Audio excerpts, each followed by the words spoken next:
So they still your child. Yeah. Right. But you try to treat them as an adult too. You can't keep talking, cussing them out. Cussing out everything. Because sooner or later, they respect, like Brother Bob just said, they respect comes in. Then all of a sudden, the child is talking crazy to the parent. Because they respect God. And I was going to say that, hey, I'm grown too, Mom. Treat me like I'm grown. Okay, like on that note, when you say, okay, Mom and Dad, I'm grown too. But if you in my house, you ain't that grown.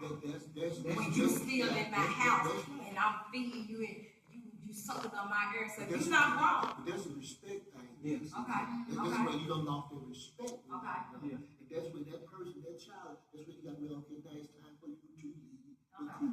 Because I said, we grew up on the same era. Yeah. Like Brother Bob said, when mom and dad had guests, you had to be one or two places. Yeah. Okay. You know, and mom and dad, if they did grown folk business, you couldn't indulge in You didn't know grown what it folk was. business. But now the children know what grown folk do because you do it in front of them. But then I also feel like that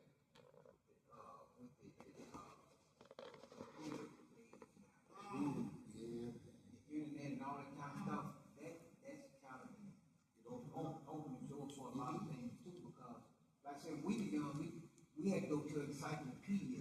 Dictionary, all that stuff. So we weren't exposed to all this stuff they exposed to now. You know what I'm saying?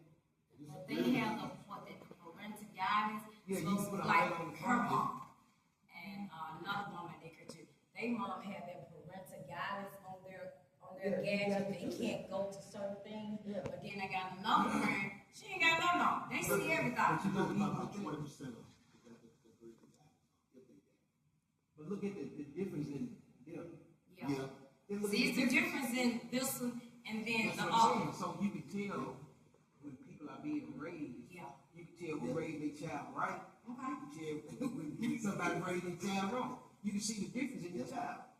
You know what I'm saying? Because, like you say, kids, you know how we say, do as I say and not as I do, right? Kids gonna do as you do. Yeah. You know what I'm saying? Whatever they see you doing, trust me, they gonna do what you do. So if you cussing in front, guess what? They eventually start cussing. You know what I'm saying? If you talking crazy to folk all the time, you got this, you know what I'm saying, just everything is a problem attitude, guess what? That child see everything that you do. And then you wonder why they You wonder why they act like that. You ever take the time to look in the mirror? It's all it is. They just a reflection of you all over. Okay. You know what I'm saying? Now, when I raised my children, my dad, anytime I got my kids and my dad was at my house, he said, let me get up and leave. Yeah, Lord. He would leave my house because I didn't tolerate them talking back to grown folks. I didn't tolerate them if somebody said you did, a grown person came and said you did something, and you said they lying on me, you got smacked in the mouth. Real hard. I know that, right? Respect went both ways because it took a village. I was working 40 even to 12 midnight. I didn't have no babysitter, but I had a friend in the front and a friend in the back. And they watched my front and my back door. They watched my kids for me. So when they had to work, I watched their kids for them. So it's all in the way you raise your kids. My kids went to church. I didn't get to go to church all the time, but when I did go, my kids was with me. So as far as talking back, all that, I never tolerated that. Never. Because I was raising 5 kids by myself. And everywhere, right, when you go somewhere, other people will notice it because of the way your children be behind. You know how you go in the store and you got a little bit of kids behind you and they want to touch everything. All I had to do is turn around and look. Yeah. And they said, you do it? I said, yes, ma'am, I'm by myself. I said, so I don't tolerate them running haywire and stuff. I don't do that. No, baby. My question is, so you say, okay, you and a whole lot of more parents will have this with their children, but then as they get older, then when they start disrespecting the parents, then what do you say on their part? If you done did all this here, then they don't start disrespecting you. If You know, raise them right, you won't have that problem. If you put your foot down at an early age, you won't have that problem. If you put fear in them at an early age, you won't have this problem. So start off like this from a toddler up, you're not gonna have that problem because they gonna know if I get out here and do this, mama gonna do this. I don't have that problem. See, I never tolerated that with my kids, and they don't even cuss in front of me, Sherron. If my kids cuss in front of me, oh baby, I'm sorry. I'm sorry. They don't do me like that. I don't understand kids cussing their parents out. Daycare children, I mean, I do my thing different than the parents do at home. So when they get home, it's a whole different ball. Yeah. Well, when they were me, mom would call me the water. Children. I don't play with children, period. I don't care who child you are. My mama didn't play with us, so you think I love, and my thing to the parent be, you think I love your child more than I love me? That's backwards to me. I feel like these parents love their children more than they love themselves. Do I mama want to think that? Sometimes parents be afraid of that. Yep. I mean, they get to a certain age, Yes, because sir. what I'm saying, you have to put that feet in them. Yes. You got to start training them like her size. You know what I'm saying? Because when they get 13, 14 years old, and they ain't never whooped them, all you doing is hollering and yelling, they ain't scared to get them up. You know what I'm saying? That hollering, they got used to that. If you ain't gonna yell, better rock on the child, right? If you ain't never whooped them, oh man, we got what to do. We got beat. Extension cord. Yes. Whatever they had in their What they had in their hand. Yeah. Whatever House new. shoes. Whatever new. Yeah, so when you put that fear in early, they kind of know, like, you get that look like, they know to go sit down, and they know you ain't playing. Okay, he be trying to break an ankle trying to get somewhere. Yeah, I'm saying, so you have to do that, but then again, I'm saying, I gotta say, sometimes you can just go too far. Whatever. You know what I'm saying? I'm just, you know, KD is one of my daycare children, and he big as me. you big fella. He big. He KD. done got bigger. Yes, KD bigger than me. And his grandmother had instilled in him, you can't say nothing to him. Not over here. If you don't want nobody saying nothing to him in this one, then you need to keep him over there with you. These are just rules. I got rules at my house. And he gonna abide by them, or he gonna be over there with you. It just, that's it. KD stand about tall as me. But baby, he know Miss Sherron don't play. Because I lay them haymakers on him. That's a boy. So what y'all was talking about earlier, Provoking one another. provoking one another. So when you were speaking on the kids and stuff, so I understand that I'm on the younger side of being in the church, and I understand everybody was raised in a different era. And I was raised by my grandma, brought home from the hospital at 3 days old. So I can relate to whatever they get their hands on, however they do it. Yeah. It ain't no big eyes, no little U's, and you better not holler about calling the police. See, when they started involving the government and thinking these kids can do this and do that, and it started in the school system with the manipulation of the mindset. So then you got me, I admit, I am a young parent. I had mine early. Me and my two oldest, we grew up together. It takes my daughter to tell you, man, I thought I was gonna die. I got on her like she was a stranger on the street in the church front yard one day. I ain't playing with her.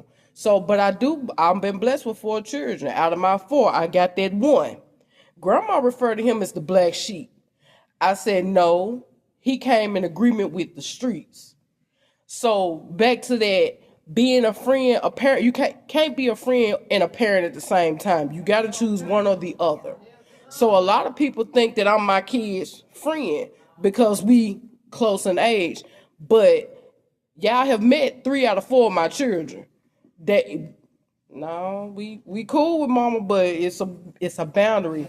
Now that everybody is young adults, that one black sheep, as grandma called him, baby, my rules are my rules. You don't like it, you got to go. My daughter tried it. She didn't like it. Either you gonna go or you gonna get in line. So eventually she left, but of course she came back. Kids gonna be kids. But that one little black sheep, you can't pitter pat around. You can't have one foot in, one foot out. And even right now, he'll have one of those moments, man, you don't care, woo, woo, woo, woo, woo, and bark at me like I'm one of his little girlfriends or something. Baby, I got a lawyer on standby, and I keep my bond money ready. You grown now, so if I lay hands on you, it's an aggravated assault charge because you are of age. But depending on the officer that get involved, I don't get involved in domestic disputes because it's still a mother-son situation. So, but the key thing, you got to put that boundary in place.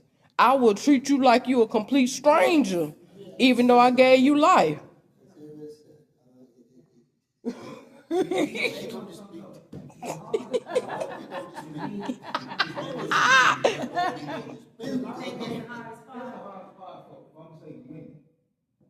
Yeah. It is hard. It was a hard one. Can I ask why? I'm just asking. I'm not a mother. This is just my theory. Okay. Women are just more sentimental, and they more sensitive about certain issues. Whereas a man, he gonna be kind of hard. And then you, as a mama, you tell the dad, well, you shouldn't be like that toward them. You know what I'm saying? You trying to raise them right, but here you are still trying to babysit them. You cannot babysit them boys. You just can't because you make them come out,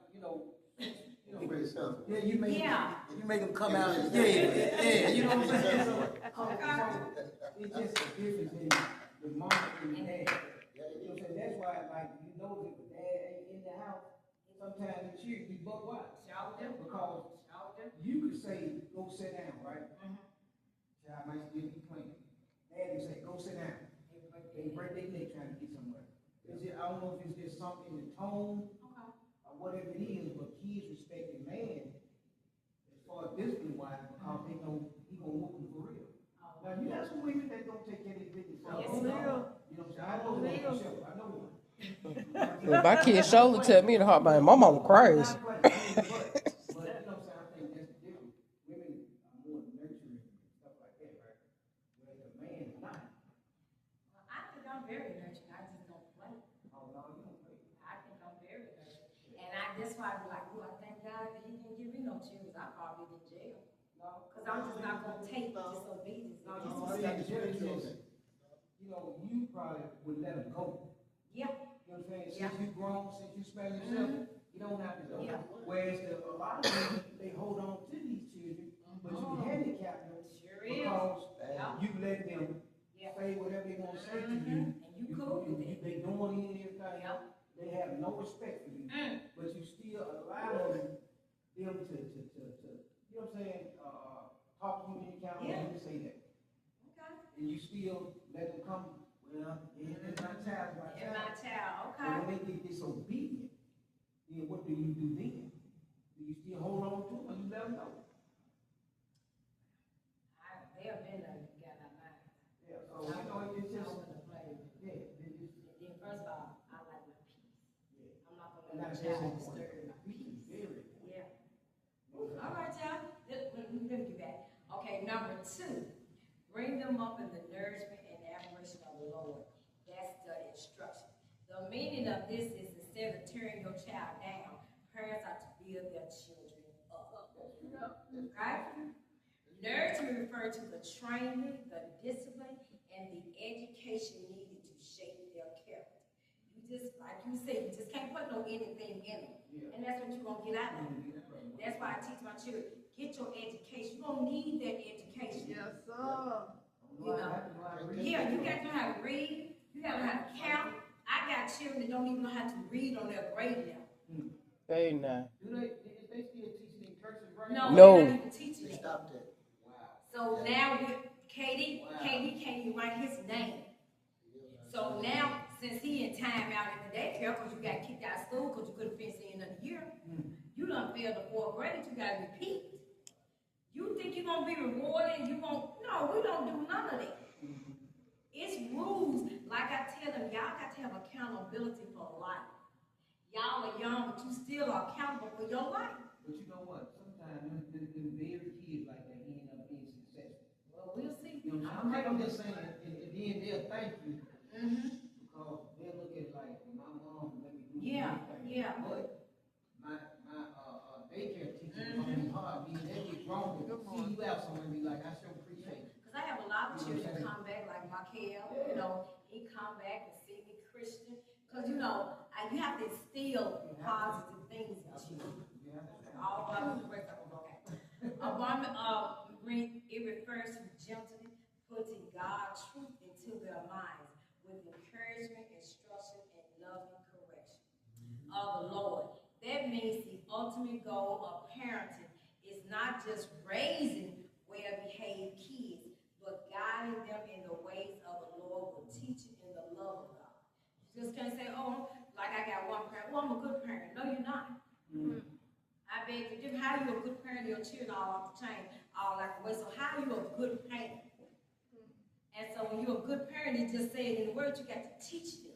You got to raise them in the love of God. Okay?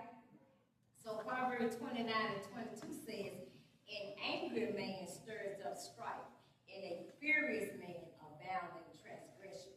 Stirred up strife means the action, meaning that an angry person does not keep their emotion to themselves. They always want to pull somebody else into their comfort. When you mad and going through, you want to pull somebody else into your mess. That's an angry person. And we all know, we all been there. I'm upset, so I don't want you to be happy. Like what's the thing? Misery loves company. So that, that's what we at. Stirring up strife means to allegate, is to start an argument, is to dispute for peace. An angry person creates tension, division, chaos in your marriage, family, and the workplace. You got so much chaos all over. That's an angry person. And when you around that angry person, you be trying to get somewhere. Because they constantly stirring up strife. This not what I said, this is what the word said. You got to get away from this all in your family, all on your job. You can't get along with nobody because you're so angry. You're so upset. Amen? Amen. Abounding in transgression means how uncontrolled anger quickly intensifies. This also means overflowing with sin. When a person loses control of their temper, they lose control of their tongue, okay? So when you're angry, that tongue is a powerful thing. It's going to say some things, we say things we can't take back. Amen? So you got to be careful of your tongue and your behavior, which leads to lying, insult, violence, and malice. All this stuff comes from this little thing right here in our mouth. Amen? This verse warns us that anger is rarely an isolated or quiet sin. It always multiplies, drives away peace, damages relationship, and forces a person into follow wrongdoing. When you think you're doing right, you already know you're doing wrong. Amen? So, in my closing, we always provoke something in the people around us. We all do that. Ain't nobody in here perfect. We all might say or do something that provokes something in the people around us. But the question we must answer before we walk out these doors is, are we provoking a spirit of wrath, or are we provoking a harvest of righteousness?